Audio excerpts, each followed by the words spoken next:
कुछ आचार्य बनने के लिए आए हैं, प्रशिक्षण ले रहे हैं कि अपने आचरण से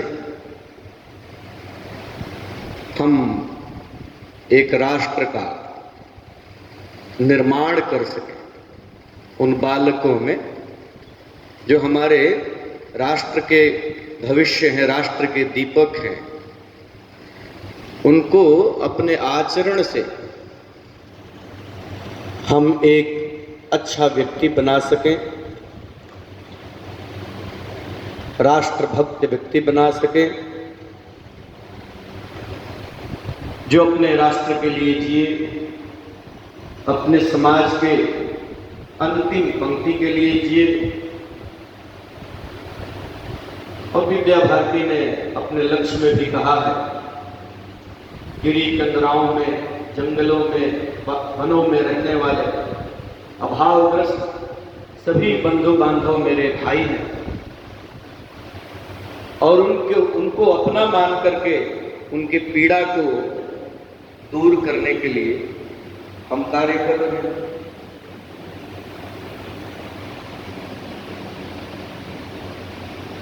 देश के वासी हैं,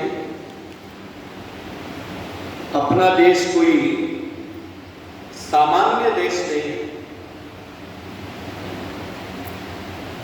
इस धराधाम पर बहुत सारे देश हैं, लेकिन भारत विशेष।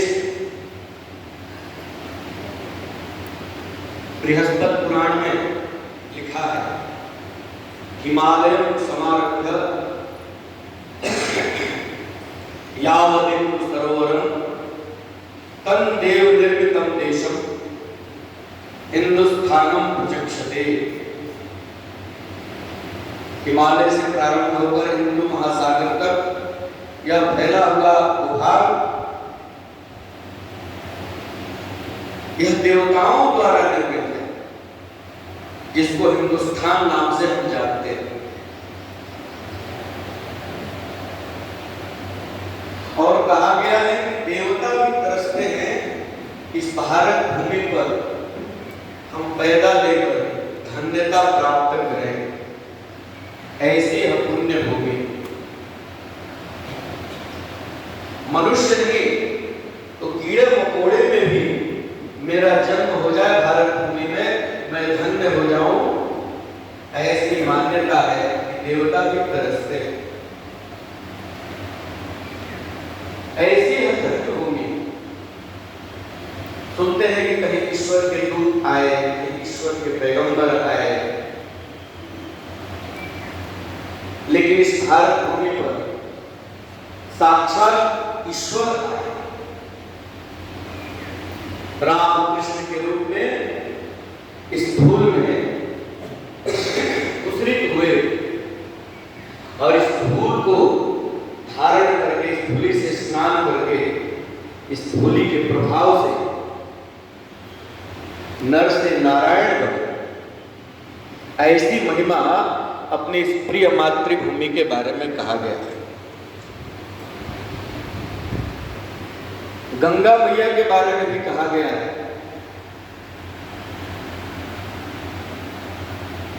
वह पुण्य सलीले गंगा तब बनी जब तक स्वर्ग में थी, तब तक वह पुण्य सलीले नहीं थी। जब इस भूमि पर पधारी, तब जाकर के वह गंगा मैया भी पुण्य सलीला बनी। इस धरती की वो महिमा है।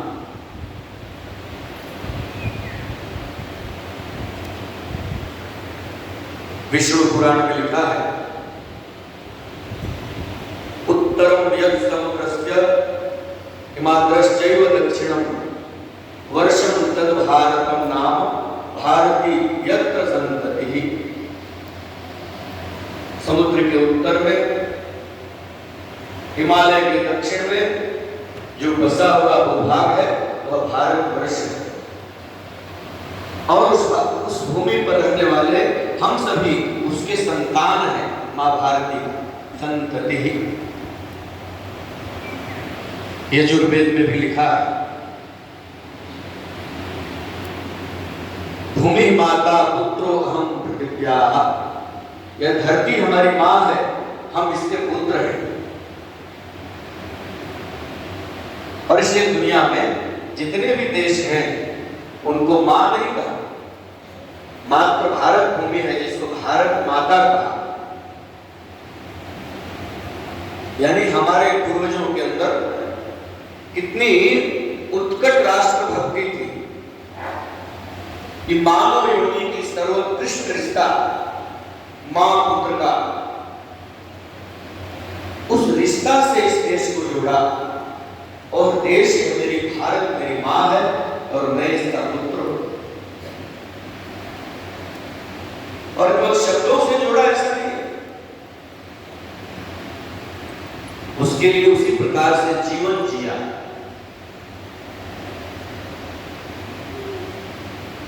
कहा मैं अपनी मां के पेट से पैदा लेता हूं तो मां के गोद से भी पहले इस धरती माता पर, इस भारत भूमि पर हम आते हैं। मां तो उस समय अचेतावस्था में रहती है, प्रसव पीड़ा, बाद में फिर वह होश में आने के बाद हमको अपने गोद में लेती है। और यह भारत मां जब हमको जैसा चाहिए वैसा मौसम के अनुसार अन्न फल सब कुछ प्रदान करती है। जाड़े के दिन में हमको गर्म पानी चाहिए तो हम चापानल से पानी निकालते हैं तो गर्म पानी निकलता है। अभी गर्मी के दिन में चापानल से पानी निकालेंगे या कुआं से पानी निकालेंगे, अभी शीतल जल चाहिए तो शीतल जल देती है मेरी माँ। लेकिन वही पानी जब माँ की गोद से निकलकर सिंटेक्स की टंकी में चला जाता है तो जाड़ा में और शीतल हो जाता है, गर्मी में और गर्म हो जाता है। यह साबित करता है कि हमारी माँ अपने पुत्रों के अनुकूल सब कुछ, जब तक उसके गोद में है तब तक पुत्रों के अनुकूल उसको प्रदान करती है। इसलिए हमने माँ कहा। पूरा जीवन हम इस माँ के बेटे जीते हैं। मरने के बाद मेरी माँ भी अपने गोद में नहीं रख पाती है, मरने के बाद भी इसी धरती माँ के गोद में हम जाते हैं और गोद में वह समाहित कर लेती है। अनेक ऐसे बिंदुओं पर विचार करेंगे तो ध्यान में आएगा कि मेरी भारत माँ वास्तव में माँ है, जगत जननी माँ है।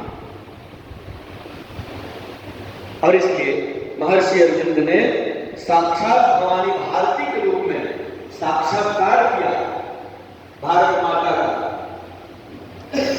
और उत्तरार्ध के जीवन में राजनीतिक यात्रा छोड़कर आध्यात्मिक यात्रा में प्रारंभ किया पांडिचेरी में। तो कोई देवी देवता की उपासना नहीं है। आज भी जाएंगे तो हम भारत माता की उपासना होती है, अखंड भारत का चित्र है, उसकी उपासना होती है। इस प्रकार से हम सब सौभाग्यशाली हैं कि हम भारत भूमि पर पैदा लिए हैं और हिंदू के नाते पैदा लिए। ये हमारे लिए गौरव की बात है। इस वैभवशाली परंपरा के हम बाहर हैं। अभी जो वंदना हम कर रहे थे, मां सरस्वती की संकल्पना ज्ञान की देवी, ये हमारे पूर्वजों की गौरवशाली परंपरा है, देन है। विश्व के अंदर सरस्वती ज्ञान की देवी कहीं परिकल्पना नहीं। ज्ञान प्राप्त करते समय कैसा भाव होना चाहिए, तो सारे भाव का उस माता सरस्वती में सब समाहित है। हंस उसकी सवारी है।